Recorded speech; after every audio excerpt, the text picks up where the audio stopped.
जय जिने। मेरा नाम भूमलेश जैन है और मैं टुंडला से आया हुआ हूँ। तो सबसे पहले मैं यहाँ पर आया था, मेरे को पता लगा था कि यहाँ पर एक मतलब मंदिर है, तो मैं सबसे पहले मंदिर ही विजिट करने आया था।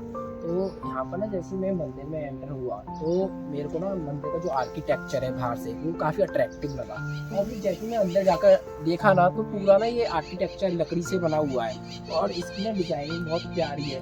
और मेन चीज़ ना आप फोकस करोगे वेदी के ऊपर, और यहाँ पर ना वेदी भी मतलब काफ़ी मेंटेन से बनाई गई है। और मेन चीज़ ना जो भगवान जी की मूर्ति है ना वो काफ़ी अट्रैक्टिव है।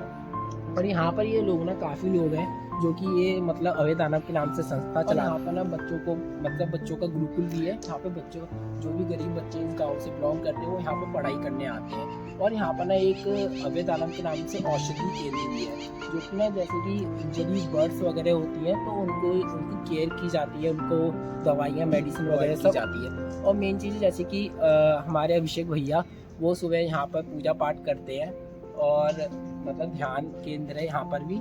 और मेन चीज़ ना मैं गौरव भैया से मिला था जो कि मतलब जैन पर ना PhD से ना मेरे को बात करके काफ़ी अच्छा लगा, जो कि उन्होंने काफ़ी चीज़ें समझाई मेरे को। और मेन चीज़ है ना जो भी यहाँ पे ट्रैवलर वगैरह आता है तो उनको ना खाना वगैरह सब मेन चीज़ें यहाँ पर आइए और आप भी ना मतलब आप भी मतलब धर्म करके मतलब इस मंदिर का लाभ उठाइए। जय जिनेंद्र।